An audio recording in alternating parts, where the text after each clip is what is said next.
Bonjour, docteur Paul Beyvez. Je m'appelle Loïc, je suis membre des Alcooliques Anonymes. Merci, docteur, d'accepter de répondre à nos questions. Vous êtes médecin psychiatre et addictologue et vous connaissez bien les Alcooliques Anonymes puisque vous avez accepté de nous accompagner en tant que président de notre association pendant plusieurs années. Docteur, pouvez-vous d'abord nous dire comment vous avez connu les AA, ce qui vous a séduit, ce qui vous a le plus surpris, en fait, racontez un peu le début de l'histoire. Oui, je m'appelle Paul Belvez, je suis psychiatre addictologue, comme vous l'avez dit. J'ai 72 ans, je réside dans les Ardennes et j'ai été chef de service d'un intersecteur d'alcoolologie, à l'époque ça s'appelait l'alcoolologie, à l'hôpital psychiatrique de Charleville-Mézières, l'hôpital Bel Air, depuis 1992 jusqu'à 2014, la date où j'ai pris ma retraite. Et donc, les AA, j'en avais entendu parler, bien sûr, par tout ce que les médias arrivent à en dire, mais je ne les côtoyais pas, je n'avais jamais été à une seule réunion ouverte du mouvement. Quand il s'est agi de prendre la responsabilité d'un service d'alcoolologie, très rapidement, les associations néphralistes, à l'époque il y en avait 3, dont les AA, mais les AA venaient de débuter dans les Ardennes, ils étaient jeunes et j'allais dire presque timides, et sont venus me voir si j'acceptais bien sûr qu'ils fassent des interventions publiques dans le service, 1 voire 2 fois par semaine.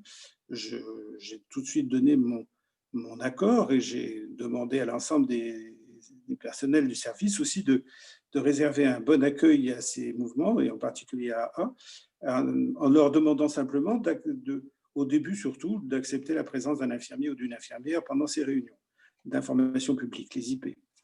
Et puis très rapidement, on s'est appris à se connaître. La plupart des intervenants en IP étaient bien sûr des personnes que j'avais déjà rencontrées au titre de l'accompagnement et des soins. Et j'ai très rapidement tricoté du lien avec quelques AA, quelques amis AA, dans lesquels j'étais assez admiratif devant leur engagement associatif, devant leur disponibilité. Des fois, ils venaient et ils n'avaient pas de succès. Je n'avais pas imposé dans le programme de soins que ces rencontres soient obligatoires pour tous les patients. Je l'avais fortement conseillé, mais pas imposé. La psychiatre qui m'a succédé a rendu ces IP obligatoires. Ça faisait partie du traitement. Moi, j'ai été timoré là-dessus. Mais c'est comme ça que je suis rentré en contact avec les AA. Et puis, c'est beaucoup plus longtemps après que je vois arriver 2 personnes, bien sûr, Rachel et son ami, et qui me dit aujourd'hui, on ne vient pas en consultation, on vient vous demander un service.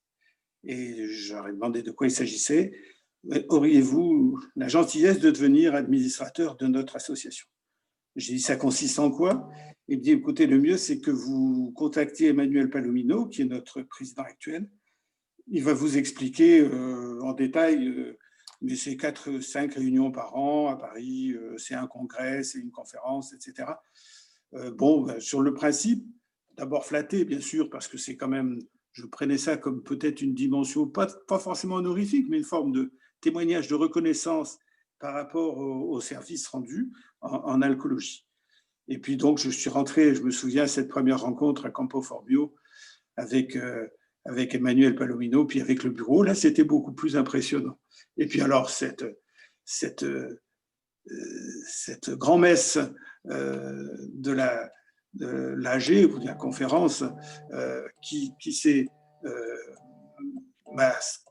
sacrée. Je me souviens avec une élection de République bananière, je crois que j'ai eu l'unanimité pour être membre des Alcooliques Anonymes.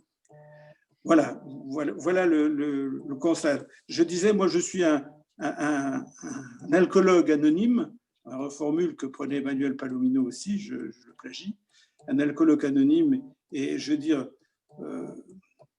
rentrer en alcoolologie par hasard, je sais depuis que le hasard, c'est le nom de notre puissance supérieure quand il veut rester anonyme. Voilà le début du commencement. Merci, docteur. Je vois que vous êtes sollicité, mais ça veut dire que vous continuez à être très actif. Une deuxième question que nous avions envie de vous poser, c'est qu'est-ce qui vous a le plus aidé dans votre rencontre avec les alcooliques anonymes? Qu'est-ce qui vous a le plus aidé dans votre profession, et puis après peut-être dans votre vie personnelle? Ah, c'est deux choses différentes, vie personnelle et profession. Sur le plan professionnel, pour moi, les trois associations hein, qui venaient dans le service étaient traitées à pied d'égalité. Mais j'ai quand même, j'avais une sorte de curiosité professionnelle en disant, mais ces bénévoles, ces anciens alcooliques rétablis qui se mettent au service des autres, quelle plus-value ils apportent à l'accompagnement médico-psychosocial classique que nous proposions dans le service. Et donc, cette curiosité m'a amené un petit peu à s'intéresser à la méthode. Et c'est la méthode, là, j'avoue, je suis tombé des nues, parce que c'est comme la plupart des personnes, je suppose, qui rentrent un jour dans l'association des A, c'est d'abord un étonnement, même une surprise, même des fois pratiquement quelque chose qui déroute. Et je pense que c'est un mélange à la fois de curiosité, parce que quelque part, j'allais dire, il y en a qui venaient me voir en disant « je m'en suis sorti grâce au A ». Donc tout ce qu'on avait mis sur pied en soins, en accompagnement, tout ça, apparemment, c'est pas ça qui les avait aidés. Et par contre, ce qu'ils avaient trouvé en A, alors là, ils trouvaient exactement ce qui leur convenait. Bon, je sais depuis que c'est une histoire d'itinéraire, de rencontres. Je veux dire, je le dis même classiquement, pour toutes les personnes, les 11 000 personnes que j'ai rencontrées en alcoolologie, je veux dire, l'alcool a été l'alibi de notre rencontre. Mais c'est bien plus tard que l'association et surtout les principes de cette association, leur mouvement interne, c'est bien plus tard que ça a été bénéfique sur le plan personnel. Et ça, j'avoue que je ne m'y attendais pas. Merci. La troisième question que nous avions envie de vous poser, c'était donc, vous connaissez bien la définition des A, hein, c'est un texte qui est lu à chaque réunion des alcooliques anonymes.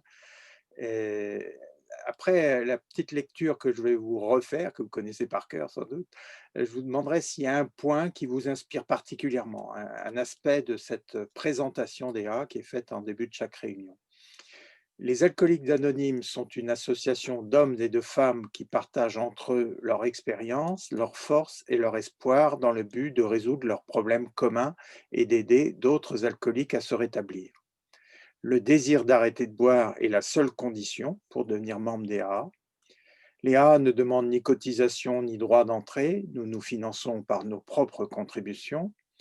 Les AA ne sont associés à aucune secte, confession religieuse ou parti politique, à aucun organisme ou établissement.